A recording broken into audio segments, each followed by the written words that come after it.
Kita bertemu kembali pagi ini bersama-sama. Kita akan merenungkan firman Tuhan. Sebelumnya kita akan berdoa sejenak. Terima kasih Tuhan pagi ini buat kasih-Mu, rahmat-Mu, dan curahan berkat-Mu yang selalu baru yang Tuhan berikan dalam kehidupan kami. Biarlah kami belajar firman-Mu supaya kami menjadi pemuda dan pemudi yang siap menerima curahan berkat dari Tuhan. Di dalam nama Tuhan Yesus, haleluya, amin. Pada pagi hari ini kita akan belajar di dalam kitab Amsal. Kitab Amsal pasal yang ke-29 ayat yang ke-17. Dan saya akan membaca untuk kalian semua. Puji Tuhan. Amsal 29 ayat ke-17. Didiklah anak-anakmu, maka ia akan memberikan ketentraman kepadamu dan mendatangkan sukacita kepadamu. Mengapa Amsal atau Salomo menuliskan ini untuk kita sekalian, baik saya sebagai pembimbing rohani, Bapak dan Ibu guru, ataupun orang tua sekalian? Karena Amsal ini mengetahui bahwa kehidupan remaja atau anak muda itu cenderung pribadi yang labil. Itulah sebabnya mereka sangat membutuhkan bimbingan kita. Mereka sangat membutuhkan nasihat-nasihat dari kita. Hidup ini harus punya prinsip, ya, yang akan mampu memberikan dan meneguhkan pola pikir kita serta menguatkan keyakinan kita. Maka sudah selayaknya bagi para remaja untuk selalu berpikir positif tentang segala hal, ya. Akan tetapi fakta dan realita yang kita temukan di dalam lapangan adalah remaja saat ini sudah banyak yang kelewatan, ya. Maksudnya apa? Kehidupan menjadi salah pergaulan, ya, salah lingkungan. Salah satu contoh, menjadi geng motor untuk anak muda itu adalah kesukaan, itu adalah kebanggaan, ya, kebanggaan bagi mereka. Tetapi bukankah kita tahu keberadaan geng motor ini kadang-kadang menimbulkan keresahan masyarakat, ya. Bahkan geng motor ini juga tidak segan-segan melakukan hal-hal yang itu merugikan masyarakat sekitar di situ, ya. Kenapa bisa begitu? Karena mereka melakukannya itu, mereka ikut geng motor, ya. Bukan geng motor yang baik, tetapi geng motor yang sering bertanding ataupun tandingan liar itu, ya, bertaruh liar itu. Nah, mereka kalau menang akan menganggap dirinya itu keren. Wow, saya menang bertarung dengan dia untuk adu balap motor. Kebanggaan tersendiri untuk para pemuda. Dan kalau mereka menang, namanya akan terkenal di mana. Oh, dia menang adu balap motor, ya, berapa cc, 200 cc, dia menang loh. Nah, kebanggaan namanya disebutkan. Nah, tetapi pada dasarnya para remaja itu kenapa dia melakukan hal-hal begitu salah dalam pergaulan seperti tadi saya katakan, mereka itu masih labil, ya. Mereka mudah untuk terseret dalam arus-arus pergaulan ataupun ajakan-ajakan yang itu tidak berguna dalam dirinya sendiri sesungguhnya, ya.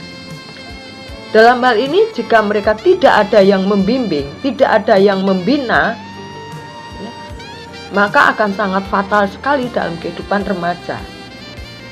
Yang rugi siapa? Orang lain? Tidak. Yang rugi diri kita sendiri dan juga orang tua.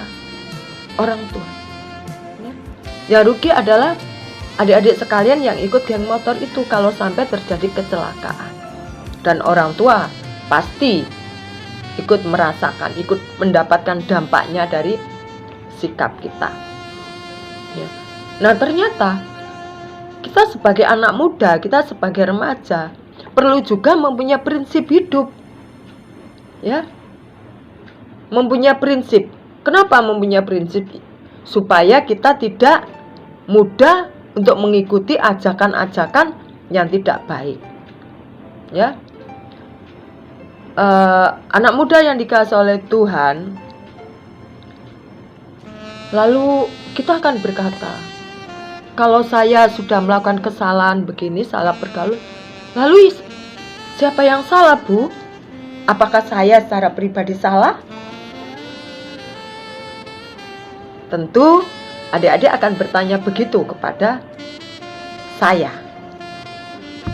Dalam hal ini perlu adanya kerjasama, baik adik-adik dengan orang tua, adik-adik dengan bapak dan ibu guru, dan adik-adik juga perlu kerjasama dengan pembimbing rohani di mana adik-adik beribadah.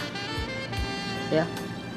Nah, tugas dari orang tua ini loh, tugas dari bapak dan ibu guru, serta tugas dari pembimbing rohani ini yang akan mengarahkan adik-adik, yang mengarahkan teman-teman.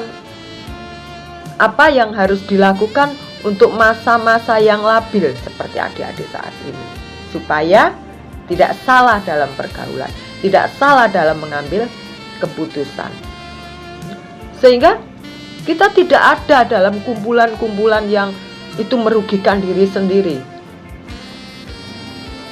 Amin. Alkitab mengatakan, didiklah anakmu. Nah, untuk siapa di sini? Untuk tentunya saya, pembimbing rohani, bapak dan ibu guru yang adik-adik di mana menuntut ilmu, serta orang tua. Didiklah anakmu, maka ia akan memberikan ketentraman. Kalau kehidupan anak-anak semua, kehidupan adik-adik semua seturut dengan nasihat bapak dan ibu guru, seturut dengan nasihat orang tua, tentu kita tidak menjadi salah pergaulan. Menimbang-nimbang dulu. Saya diajak ini loh, ya, saya diajak begadang sampai semalam-malaman, bisa nggak mah, Pa? Kita minta nasihat orang tua, ya.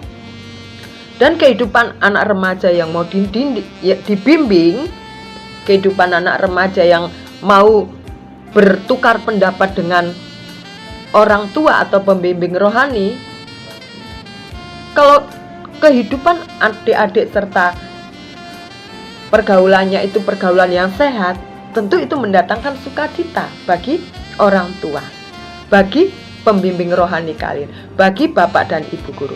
Ada pertumbuhan yang baik dalam kehidupan adik-adik, mendatangkan sukacita, ya, menjadi berkat. Semua orang menunggu kedatangan adik-adik, ingin mendengar kesaksian adik-adik semua, kesaksian yang bagus, kesaksian yang memotivasi orang untuk menjadi lebih baik dan lebih baik lagi.